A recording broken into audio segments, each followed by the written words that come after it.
coming to green to start the Busch Light Clash at the Coliseum. And we are green.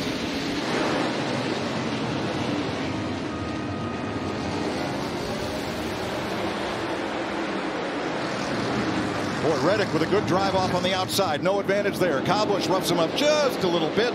They stack up at the back of the pack as Reddick tries to get the lead. Nothing there.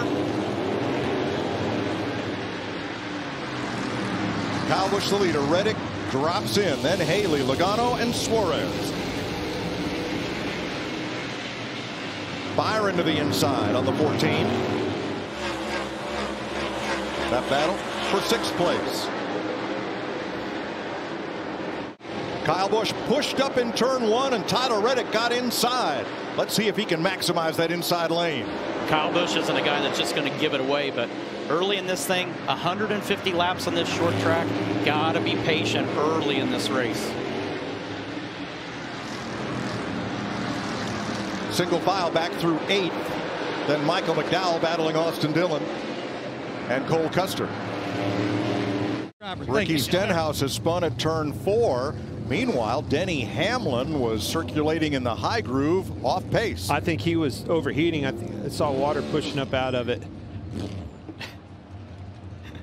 There's Hamlin. No apparent damage on the front of that car, but he's going to roll into the infield where teams can service these cars under caution, and the caution laps do not count. So going to the infield, you cannot lose a lap. That's our Coca-Cola Zero Sugar can on Hamlin's car. Let's see what happened to Ricky Stenhouse. Got a little bit of help in that left rear, which I think we'll see a lot of that later on in the race. But oh, when we were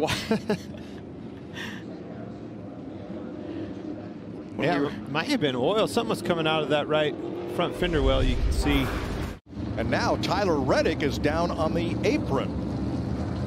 Our race leader has come to a halt. What is happening? Regan? Mike, the 8 car, Tyler Reddick, just pulled down to the inside of the racetrack, believes he broke the transaxle on that race car. That's what makes the car drive forward, basically. Same exact thing that the 14 just radioed. On these new cars, the transmission has been moved back and is now part of the rear axle assembly, so it's a transaxle. A drive shaft and a torque tube takes power from the engine to the back of the car for more even weight distribution. But this is all new technology to NASCAR for 2022. We run a gear cooler on these cars, and everybody was a little bit concerned on if that cooler was big enough, making some adjustments going into the race today from yesterday's practice session. So I'm wondering if that's a temperature related thing, much like Denny Hamlin's steering issues. Rack and pinion steering, by the way, now on these new cars. And Busch is on it. We're back to green.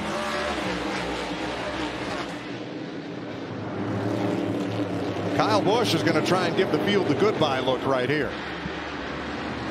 Joey Logano did a great job. There was a very, very small hole for him to get in down that backstretch ahead of Kyle Larson. Took advantage of it. Now it's Justin Haley in the 31 that's caught on the outside as Kyle Larson has moved up to 3rd.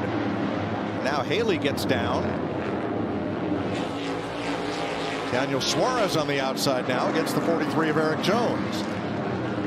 Around in turn 4 goes Chase Elliott. And that's caution flag number 2 after 65 laps.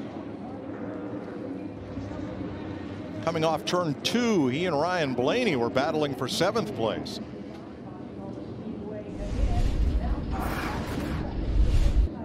Blaney in the 12. Gives him a little shot there. No, he got loose. Something happened to that car. It jumped out, and the way it went, way before. I thought the 12 maybe got into him, but it was well before that. Almost like a wheel hop, it looked like. Pretty significant contact with the wall with the left front there, but ahead of the front wheel, it appeared. It's weird how right there at the beginning of this replay, you see it as soon as he tugs on the wheel, like it just shears it loose all of a sudden.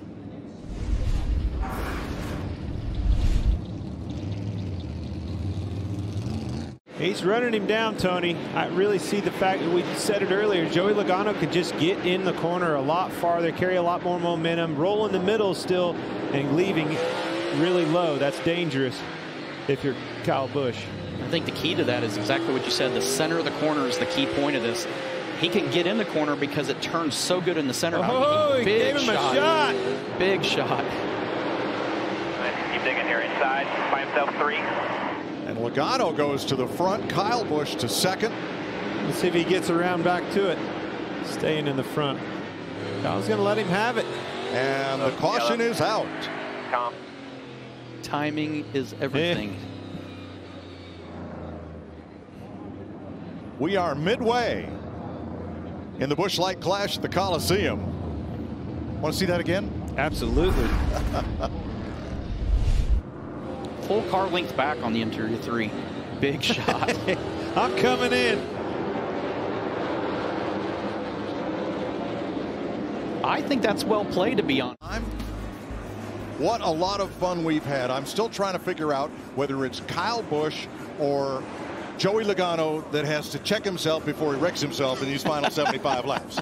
You don't want to wreck yourself. You want to wreck somebody else. That's what you need to do if you're going to, but make sure it counts and make sure the timing's right. 75 laps to go. Here's the restart green.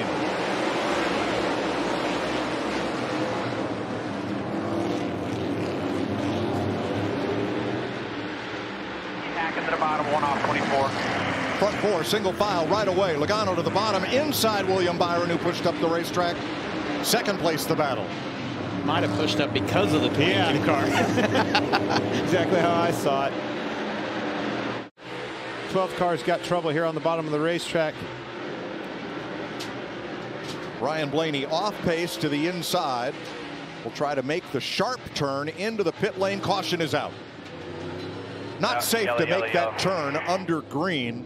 It's almost a stop and go to get into the infield there. So wisely, NASCAR throws the caution. Huge for Kyle Busch right there. What a break that is for him and his race team. No more worry about lap traffic and how to navigate through there. No more mirror driving. That was a big break for Kyle Busch. Absolutely.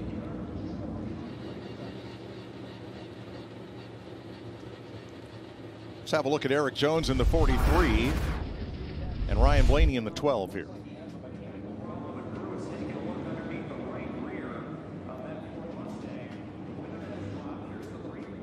He got into the wall, the outside wall, pretty hard there after the contact, obviously. I think something's broken that right rear, right? I think something had happened suspension that caused that. Yeah. I think Ryan was already slow and already started his problem, whatever it was, and then Eric got into him. Third generation racer. And Ryan Blaney joins Ryan Preece, Tyler Reddick, Chase Briscoe, and Denny Hamlin out of the race. So in honor of Tony Stewart joining us here today and our kickoff to the season with Clint Boyer, I got a big roll of duct tape. I'm going to pull off a couple of pieces because on this restart, boys, we're going to crank it up.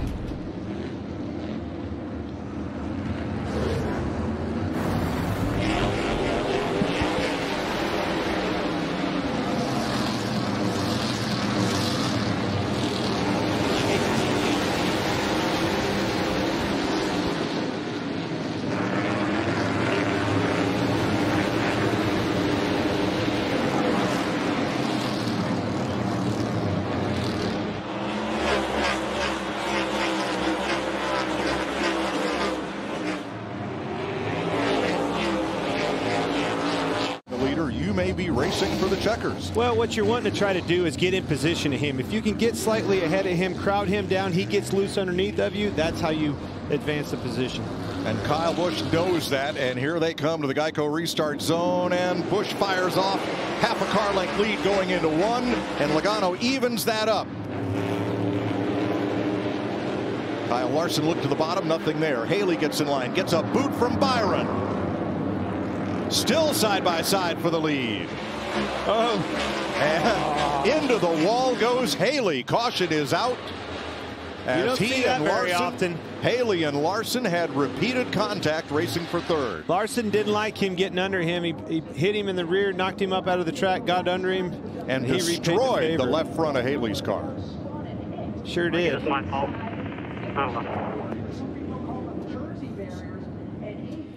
That's a big hit. Took a hitter out of our race. That kid could have won.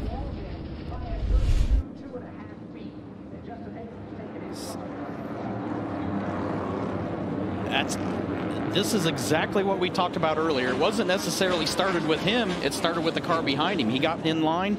William Byron got in the back of him. Nothing Shoved him up into the 5. The 5 thought he was retaliating. Exactly. Put him into the wall. When in turn, it wasn't Justin Haley at all. It was the 24 that pushed him into him. And the 24 is not even trying to cause a problem there. It's just it's close quarters racing. Gets pushed into his left rear right there. Come on, keep coming. Kyle's not going to give that spot up. 2 by 2 here. Comes down into him. Day done. 2 laps to go. Logano extends his advantage, but now traffic ahead. Kyle's struggling. He can't get through the middle of the corner anymore. He's starting to slide up, getting in. Oh, Logano. Wallace wouldn't give the inside. Logano had to check up. White flag, last lap. White flag, 1 lap to go, sponsored by Credit One Bank. Joey Logano leads Kyle Busch by 3 car lengths to the checkered flag.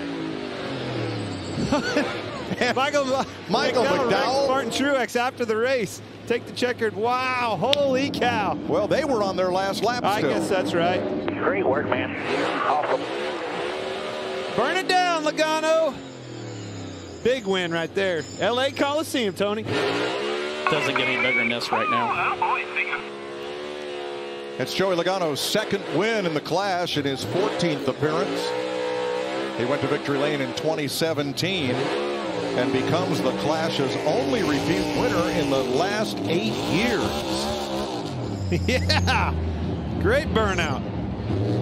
He's finished top 10 in this event for the last decade, and that is a record for consecutive top 10 finishes. It's the 5th Clash win for Team Penske. 3 of the last 6 years, their Fords have gone to victory lane. Huge win for Ford.